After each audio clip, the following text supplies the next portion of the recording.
Dando continuidade à exposição do livro de Hebreus, abra sua Bíblia em Hebreus capítulo 2, versículo 1. Hebreus capítulo 2, versículo 1. Um sinal de alerta é o tema da mensagem dessa noite. Hebreus capítulo 2. Porventura, se houver alguém do seu lado que não tem o pão da vida, a palavra de Deus, compartilhe com ele. Diz assim: por isso é preciso que prestemos maior atenção ao que temos ouvido, para que jamais nos desviemos. Porque se a mensagem transmitida por anjos provou a sua firmeza, e toda transgressão e desobediência recebeu a devida punição, como escaparemos se negligenciarmos tão grande salvação? Esta salvação, primeiramente anunciada pelo Senhor, foi-nos confirmada pelos que a ouviram. Deus também deu testemunho dela por meio de sinais, maravilhas, diversos milagres e dons do Espírito Santo distribuídos de acordo com a sua vontade.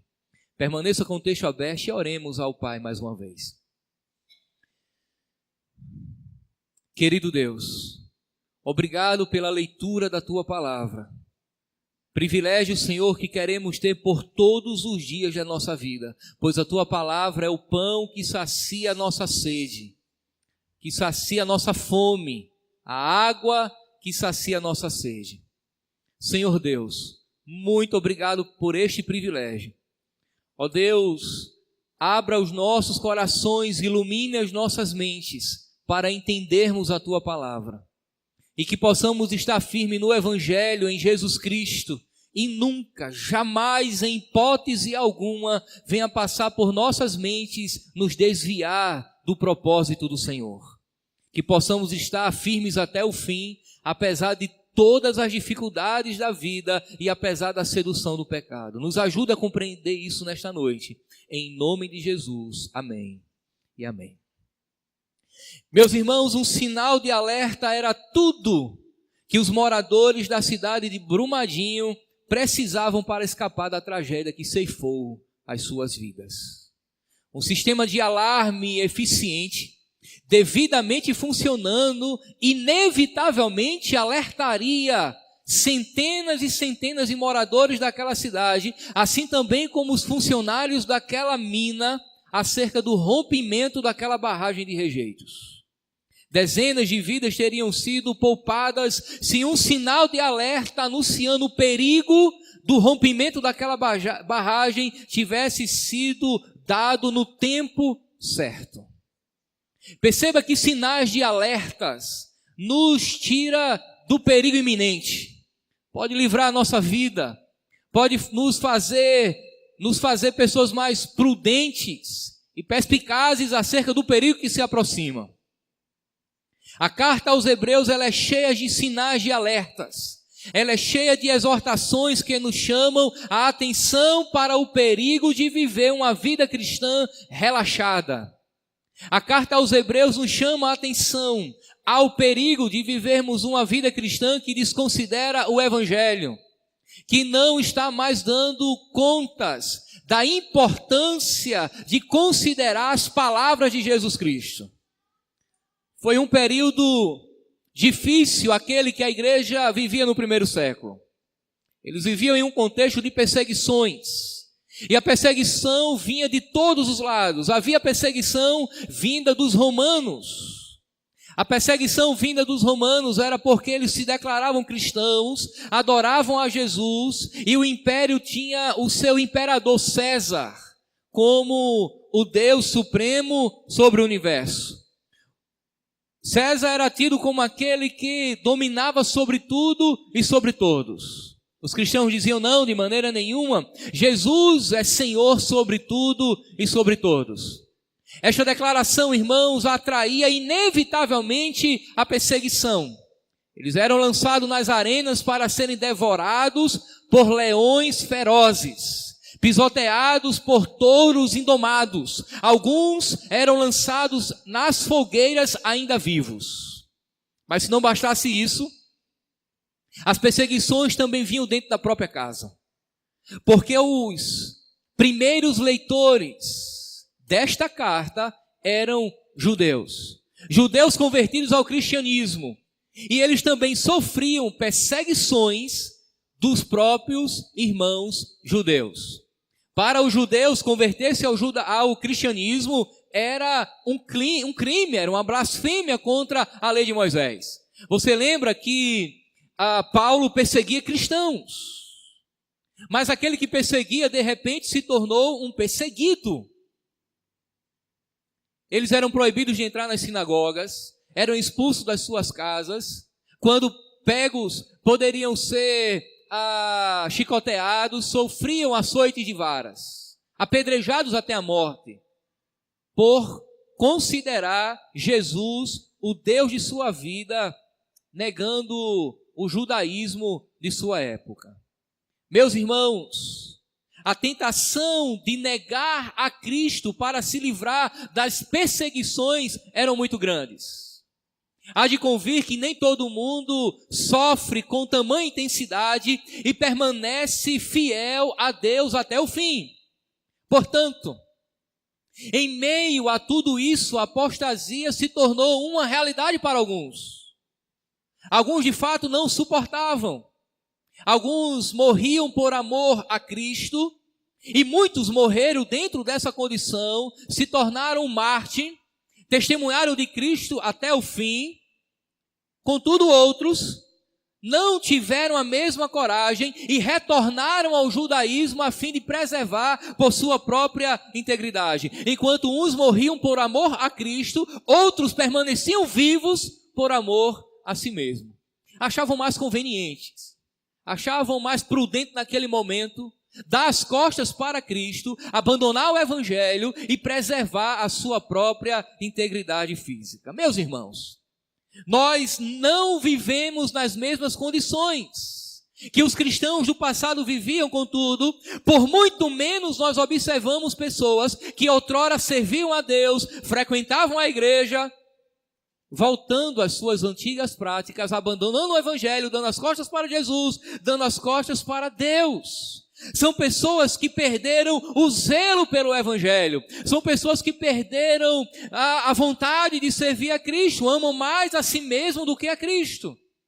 Elas estão em busca de suas próprias realizações, de satisfazer as suas próprias vontades e não a vontade de Deus.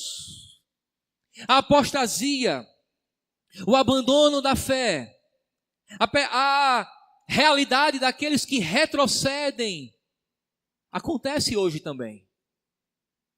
Perceba, nós estamos dentro de um contexto que percebemos que o grupo que mais cresce, ou um dos grupos que cresce vertiginosamente, é o grupo daqueles que não querem ter igreja. Que acham que reunir-se, por exemplo, um domingo à noite, em um momento como esse, sentar por 2 horas na igreja, abraçar os irmãos, comungar da ceia, receber novos membros na igreja, conhecer novas pessoas e adorar a Deus acima de todas as coisas, não é tão importante assim. Ela adora a Deus em sua casa, sentado na poltrona, assistindo o futebol do fim da tarde, e glorificam a Deus. E estar sob uma liderança espiritual, conhecer a Cristo de maneira mais profunda, para alguns já não é tão interessante assim. Muito bem. Como já vimos, o autor apresenta Jesus numa condição super exaltada. Na realidade, na perspectiva desta carta, a carta aos Hebreus, Jesus é maior do que tudo e que todos. Ele é maior do que Moisés. Ele é maior do que Arão, ele é maior do que Josué, ele é maior até do que os anjos. Os anjos são supra-humanos, mas Jesus é superior a todos os anjos. Os anjos, meus irmãos, eles ocupavam, vimos isso na exposição passada, eles ocupavam um papel importante dentro do judaísmo. Contudo, no capítulo 1, Jesus é apresentado como sendo a revelação máxima de Deus, a expressão exata do ser divino. aquele que representa Deus no mundo, mas não apenas isso, ele é o próprio Deus encarnado no mundo, logo, Jesus é superior a todos os anjos. E o autor apresenta isso de uma forma muito bacana e didática até. Ele traça um contraste entre Jesus e os anjos. Acompanhe o que ele faz mais uma vez. Primeiro, os anjos são apenas anjos. Jesus, ele é o Filho de Deus, super exaltado. Está lá nos versos 4 e 5 do capítulo 1. Os anjos são meros adoradores. Jesus é o Deus adorado.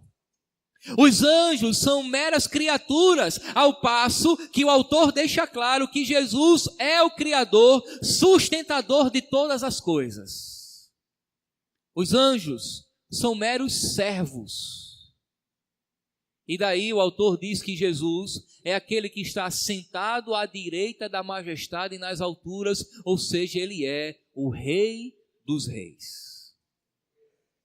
No texto que nós lemos, meus irmãos, o autor traz um alerta, uma exortação mostrando o perigo de retornar, o perigo de retroceder, de voltar para o que é inferior, o perigo de abandonar a fé em Jesus Cristo.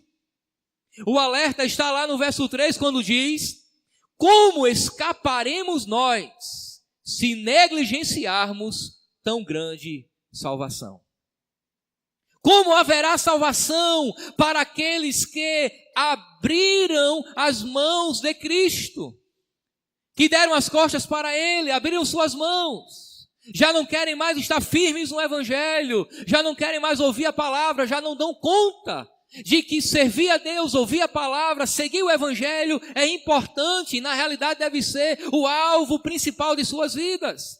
Essa pergunta, meus irmãos, é no mínimo perturbadora. Perceba que a pergunta ela é retórica, pois pressupõe uma resposta. Como escaparemos? Não há escapatória. Não tem como escapar. Não há saída. Se a única saída de salvação é o Evangelho, onde haverá salvação fora dele? Como escaparemos? Meus irmãos, entendamos nessa noite que permanecer firme no Evangelho é a única solução para escaparmos do juízo eterno. Não há uma outra alternativa, não há uma outra via a não ser o Evangelho. Vamos ver essa verdade em 3 partes tiradas do texto. Em primeiro lugar, dê uma devida atenção, ou dê a devida atenção à mensagem do Evangelho que você ouviu. Perceba que o verso 1 do capítulo 2 diz: por isso é preciso que prestemos maior atenção ao que temos ouvido para que jamais nos desviemos. A preocupação do autor, irmãos, é para que os irmãos, os seus leitores, não se desviem do Evangelho. Eles já tinham ouvido a mensagem do Evangelho pregada pelos apóstolos e tinham que permanecer firmes. Não era uma novidade para eles, eles já tinham ouvido, eles conheciam o Evangelho, eles estavam na igreja, eles comungavam. Mas agora o autor está dizendo: olha, é preciso que você preste atenção, se agarre, se aproprie do Evangelho para que você não se desvie. A grande questão é que há uma grande diferença entre ouvir e permanecer crendo com firmeza no que ouviu. O texto diz, repito mais uma vez, por isso é preciso que prestemos maior atenção no que temos ouvido. Quantos de nós não consideram o que têm ouvido? Quantas pregações entram em um ouvido e saem por um outro? É estranho perceber que cristãos, ao terminarem um culto, na praça da alimentação, após o culto, numa lanchonete, em um encontro informal, não estão compartilhando minimamente a palavra que acabaram de ouvir meia hora atrás. Eu fiquei feliz porque algumas coisas que eu falei acerca dos anjos da semana passada perturbou a mente de alguns. Alguns ainda acreditavam que tinha um anjinho da guarda do lado, é verdade. Ficaram extremamente decepcionados. Pastor, e agora eu não tenho mais o anjo da guarda? Eu disse, não, você tem aquele que manda nos anjos. Pastor, eu não passo mais a orar para anjo vir me proteger. Não, não é uma oração bíblica. Você tem que orar para aquele que manda nos anjos, aquele que é mais poderoso que os anjos, Jesus Cristo, o Senhor dos senhores. Mas foi uma perturbação teológica bacana. Chegamos a conclusões interessantes. Meus irmãos, nós temos que considerar o que temos ouvido. E quando ele diz, por isso é preciso, esse por isso leva em consideração tudo aquilo que ele disse no capítulo 1. O Evangelho, Jesus Cristo, Senhor, Salvador, as verdades, meus irmãos, contidas no que ele acabou de dizer, exalta Jesus Cristo e o apresenta como sendo a única solução para a salvação de pecadores. É uma referência que ele faz ao Evangelho. E daí eu entendo, irmãos, que são essas mesmas verdades que temos que nos apegar se quisermos permanecer até o fim. Temos que nos apegar a Jesus Cristo, meus irmãos, como se fôssemos um náufrago em alto mar, agarrado na tabuinha da salvação. O navio afundou, todos se perderam. E há apenas um pedaço de madeira e você não solta por nada nesse mundo. Porque se soltar, certamente você não terá forças para nadar até o litoral, até a praia. Está muito longe e você segura. Na realidade, você está preso a ela. Você não abre por nada nesse mundo. Você não abre por absolutamente nada. Você se agarra àquela tábua, marca aquela tábua com as suas impressões. Deixa a marca dos seus dedos, o sangue corre, mas você não solta. É essa figura que o autor tenta nos trazer. Porque, meus irmãos, o Evangelho é a única esperança. Não há salvação em nenhum outro lugar, em nenhuma outra religião ou filosofias humanas. Não há, a não ser em Jesus Cristo. Agora preste atenção e reflita comigo. É impressionante como encontramos pessoas que ouviram o Evangelho no passado, mas estão desatentas no presente, vivendo de maneira aleatória, relaxada, estão no mundo como se Deus não existisse. A história de qualquer igreja local é marcada por uma gama de pessoas que passaram por ela. Fizeram até parte dos ministérios e essa igreja não foge à regra, mas hoje estão no mundo, foram assediadas pelo pecado, foram se envolvendo com o mundo deliberadamente porque elas quiseram. Abriram mão do Evangelho. Elas não foram forçadas, ninguém lançou ela na arena. Ninguém amarrou ela no poste, ameaçando-a de tocar fogo viva. Ela simplesmente saiu, abandonou a congregação, declarou já não crer mais em Jesus Cristo, apostatou da fé e se declara qualquer uma outra coisa menos um cristão. Não tem prazer em estar com a comunidade da fé. Um momento como esse aqui já é uma impossibilidade em sua mente e coração. Ela prefere estar na balada. Muita gente se alegra com o Evangelho, gosta de ouvir o Evangelho, mas não se apega ao Evangelho, não se afeiçoa ao Evangelho. O drama da cruz não lhe é atraente, porque ela não quer servir a Jesus. Jesus explicou isso muito bem na parábola do semeador, você conhece? A palavra foi lançada, mas alguns que absorveram a palavra, chegando os momentos difíceis, as dificuldades da vida, eles abriram mão do que é mais excelente e retrocederam para o que é inferior. Outros já trocaram o Evangelho pelos prazeres da vida. Não foi necessário nem que as dificuldades chegassem. Na realidade, difícil para ela servir a Jesus, porque ela entendeu que o caminho é estreito, ela entendeu que tem que levar a cruz, tem que seguir a Jesus, é uma vida de mortificação do eu, é uma vida que tem que morrer a cada dia, a fim de que Deus venha ser grande em sua vida. Ela não quer isso, É difícil demais para ela, o caminho é estreito, então passou pela porta larga. Foi junto com a multidão. Retrocederam, não perseveraram. Meus irmãos, se apegue a Cristo. Entenda, não há nenhuma outra solução. Não há salvação em nenhum outro, nem nos céus, nem na terra, nem debaixo da terra. Fora de Cristo, qualquer atalho conduz à morte. Você quer morrer eternamente? Abra mão de Cristo. Você quer viver eternamente? Permaneça firme em Cristo, na sua palavra e no Evangelho. Há uma segunda lição aqui no texto. Negligenciar essa tão grande salvação é correr o risco de ser punido eternamente. Observe comigo o verso 2 agora e a parte A do verso 3. Porque se a mesma mensagem transmitida por anjos provou a sua firmeza, e toda transgressão e desobediência recebeu a devida punição, como escaparemos se negligenciarmos tão grande salvação? Agora o autor nos leva a pensarmos na experiência dos hebreus no período do Êxodo. Daqueles que saíram da escravidão do Egito e peregrinaram durante 40 anos no deserto, a fim de chegar em Canaã, a terra prometida. Ele fala da mensagem transferida por anjos.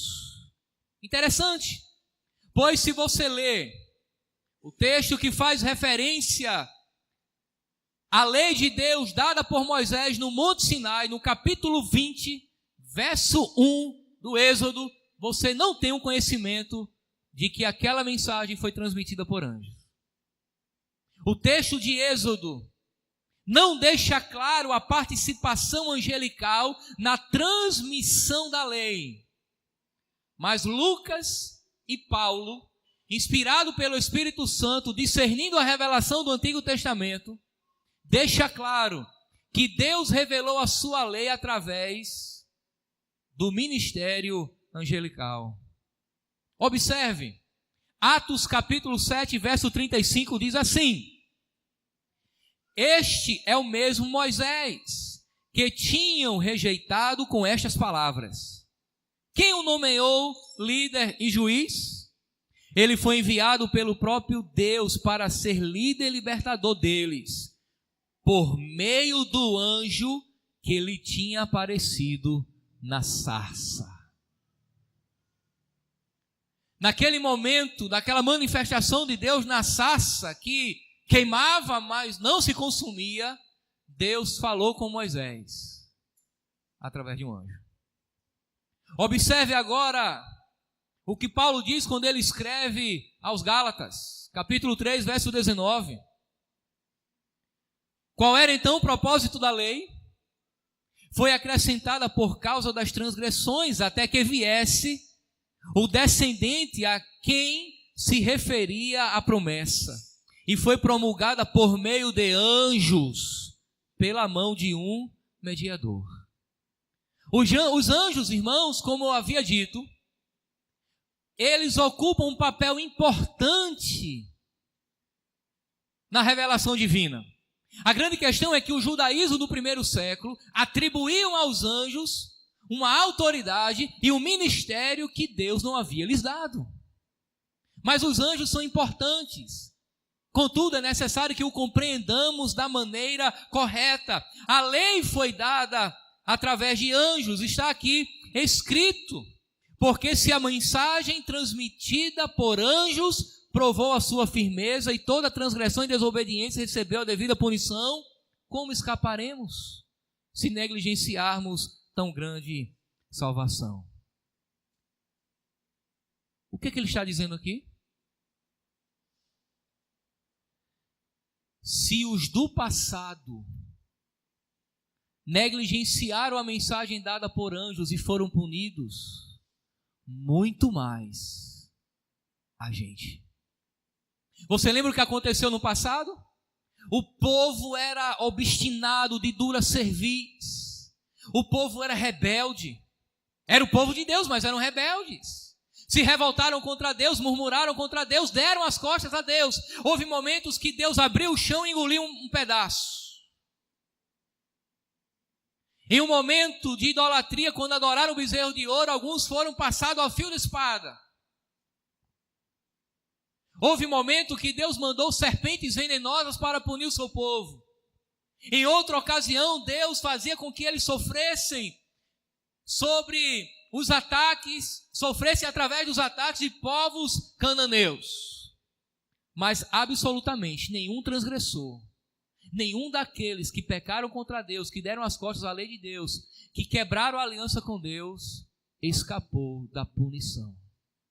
Agora veja bem, se eles não escaparam da revelação do Antigo Testamento, que era a sombra do que viria, se eles não escaparam de uma revelação dada por anjos, se eles não escaparam do que era a sombra, do que era inferior, do que via antes, como é que nós escaparemos se negligenciarmos a palavra trazida pelo próprio Deus encarnado? Como é que nós escaparemos, irmãos, se negligenciarmos a palavra trazida não por anjos, não por Moisés, mas pelo próprio Filho de Deus, Jesus Cristo? Entendo o alerta, a ameaça é muito maior. Como escaparemos? Nós seremos tratados com maior rigor, aqueles que abandonam a fé, aqueles que se desviam do propósito de Deus. Meus irmãos, a punição é dada por certa e com maior rigor. Como escaparemos? O que acontece com os que se recusam a permanecer firmes em Cristo? A resposta, irmãos, não é outra a não ser a que serão punidos eternamente no inferno.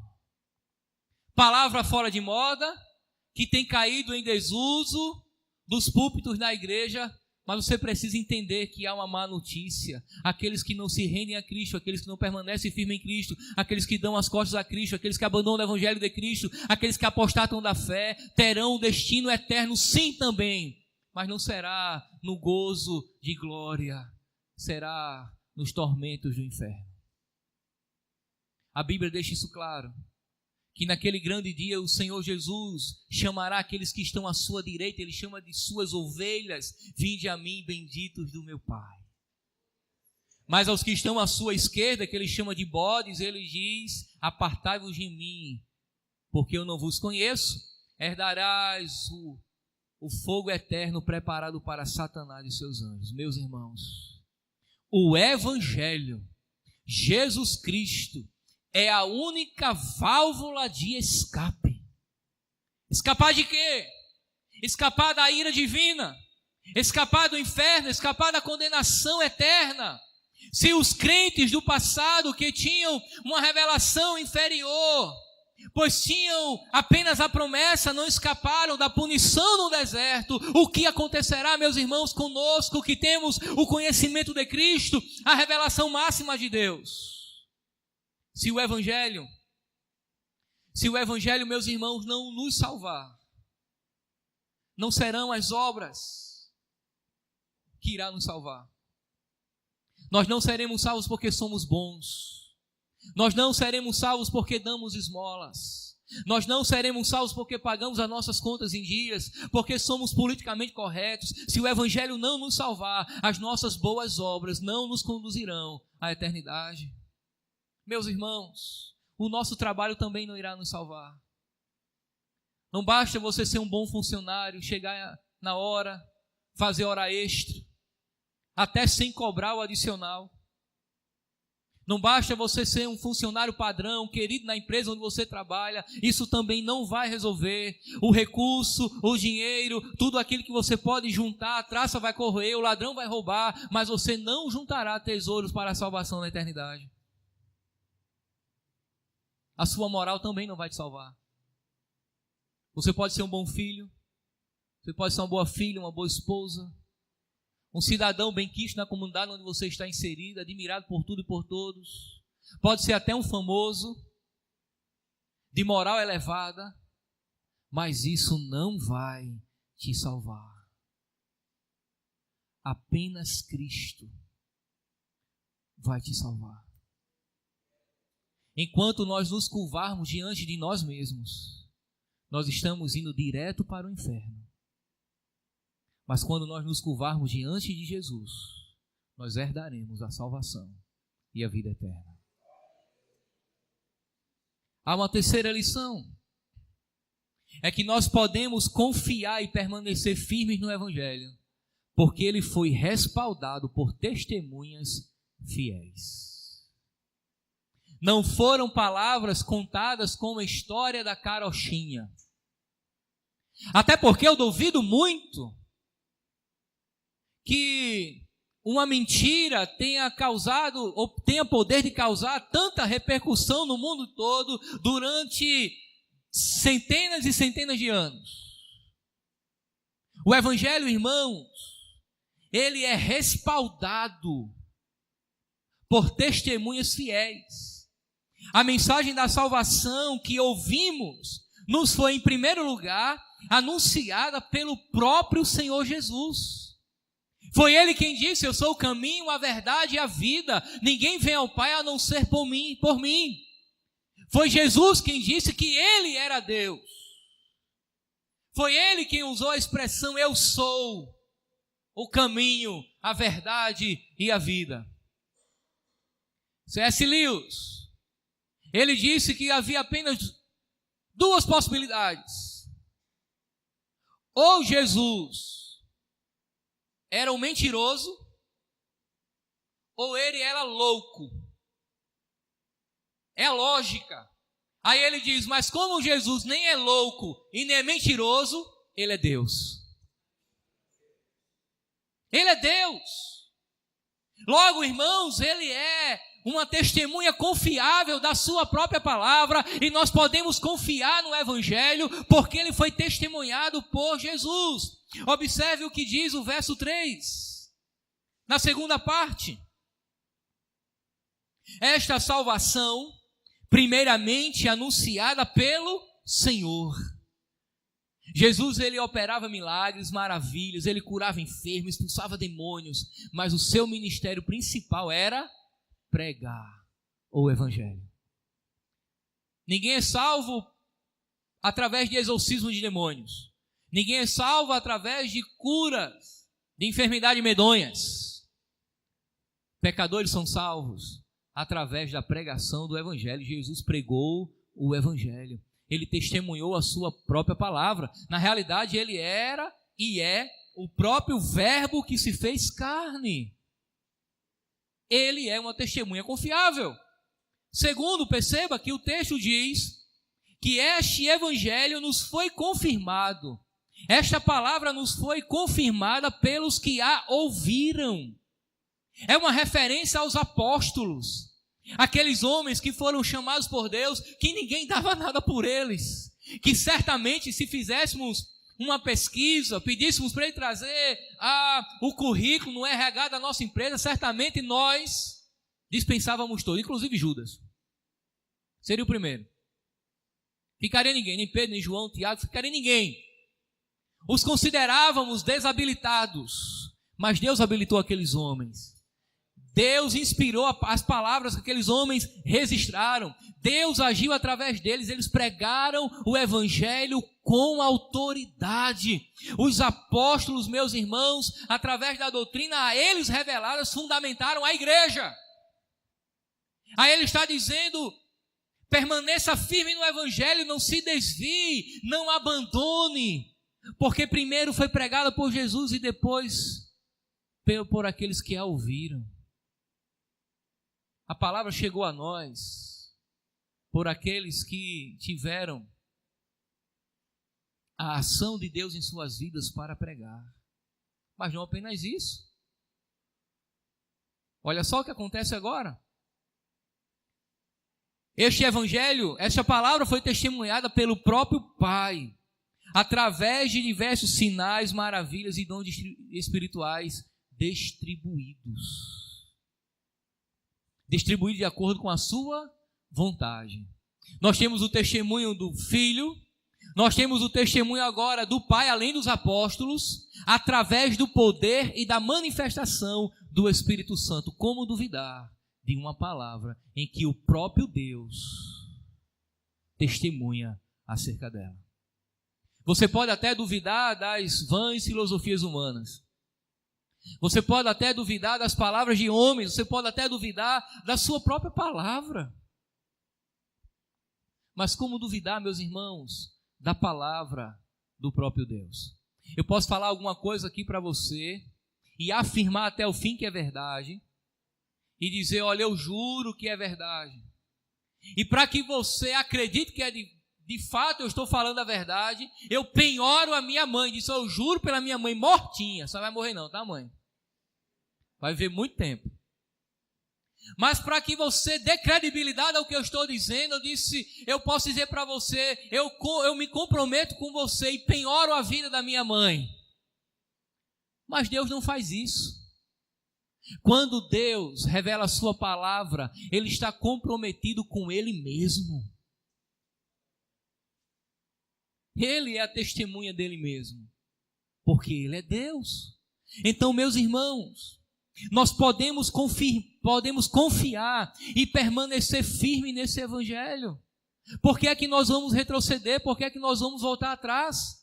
Por que é que nós vamos trocar o que é excelente para voltarmos ao mundo? E aqui permanece a mesma pergunta: como escaparemos se negligenciarmos a mensagem que ouvimos? Essa mensagem foi dada a testemunhas confiáveis, foi testemunhada pelo próprio Deus. Portanto, nessa noite, nós não somos convocados a crer e permanecer firmes em palavras de homens, mas nas palavras de Deus, na palavra da salvação. O evangelho, meus irmãos, não é uma palavra de autoajuda. Não é para você sair daqui nesta noite fofinho, motivado a enfrentar uma semana de dificuldades. O evangelho não é uma palavra de autoajuda. O evangelho é a palavra da ajuda que vem do alto para corações desesperados, porque sabem que se Deus não lhe alcançar, serão condenados ao inferno. O evangelho, meus irmãos, é a ajuda que vem do alto a corações desesperados, que já bateram em todas as portas, já foram no supermercado da fé, entraram, não é, nas prateleiras de todas as bênçãos e não encontraram absolutamente nada. E entraram nesse lugar nesta noite, buscando um alento, um alívio para suas almas. E ouviram a má e a boa notícia. A má notícia é que você é um pecador e caso você não se curve a Cristo, você será inevitavelmente condenado. A boa notícia é que há salvação para você. É que Jesus ama pecadores e está te dando uma oportunidade de se curvar diante dele, de reconhecer que você é um pecador. E você deve vir a Cristo arrependido nessa noite. Meus irmãos, a palavra de Deus, ela é digna de toda confiança. E como nós, aqueles que nos declaramos cristãos, podemos negligenciar essa tão grande salvação? Eu quero concluir chamando a sua atenção a ainda alguns pontos de aplicação para nossas vidas nessa noite. Em primeiro lugar, esta exortação não é incompatível com a doutrina da eleição, da predestinação e da perseverança dos santos. A grande questão é que nós estamos abordando o tema a partir da ótica humana. Deus é soberano para salvar aqueles que Ele herdou desde a eternidade, mas aquele que Deus salvou tem que perseverar até o fim. Responsabilidade humana e soberania de Deus são dois trilhos que nós temos que colocar a nossa vida, pois darão em um único lugar: o próprio Deus. Deus nos salvou na eternidade, nos uniu a Cristo, Mas nós somos responsáveis por abandonar o pecado, por dar as costas ao pecado e nos direcionar a Deus. Aí vem um alerta para que permaneçamos firmes. Segundo, a apostasia, não se engane, é uma realidade. As pessoas continuam abandonando a fé. E certamente, se fora dado a oportunidade a cada um que aqui está, certamente cada um faria uma lista quilométrica de pessoas que iniciaram a fé junto com você e agora já não caminham mais.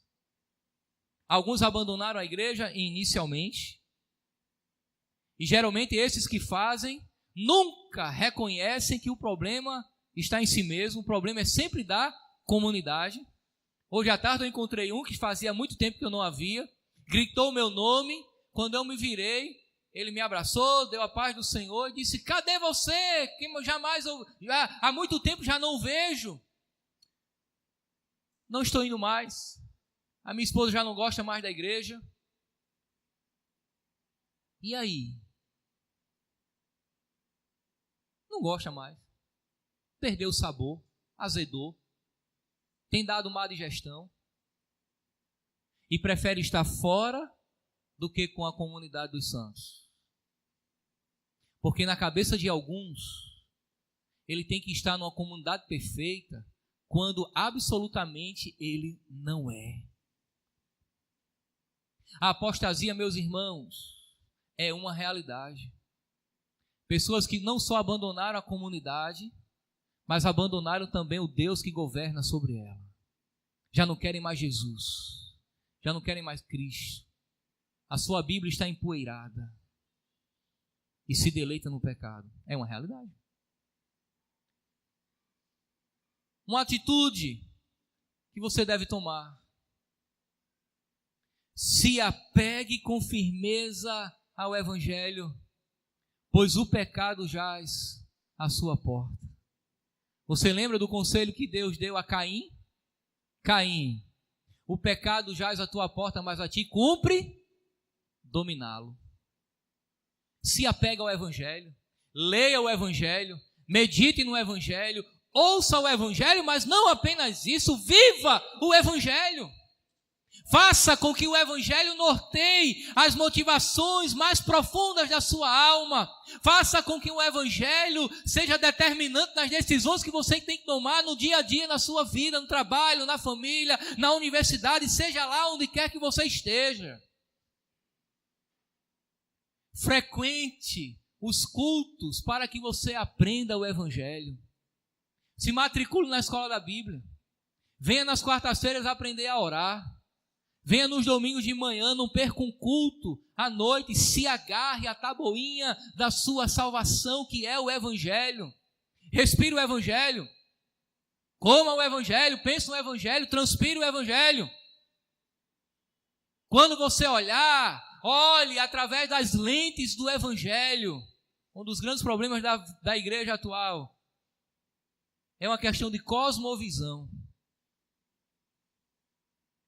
É que muitos na igreja ainda não aprenderam a enxergar a vida a partir do Evangelho. Prosperou financeiramente, some da igreja. Não entendeu o propósito da prosperidade bíblica. Começou a namorar, o namoro é respaldado por motivações mundanas e não pela santidade bíblica. Entende agora? Como o Evangelho é importante. Se você não fizer isso, meu irmão, o pecado vai te devorar. Ele está na porta, batendo, insistindo para entrar na sua vida. Uma última atitude que você tem que tomar. Já falei, mas é bom repetir. Não seja apenas um ouvinte da palavra. Creia nela e a pratique. E a pratique. É o maior desafio. Porque ouvir todos ouvem, mas praticar, alguns poucos têm se disposto a isso. Pratique o Evangelho. Por fim, como escaparemos se negligenciarmos essa tão grande salvação? Que Deus nos ajude a cumprir o propósito dele em nossas vidas.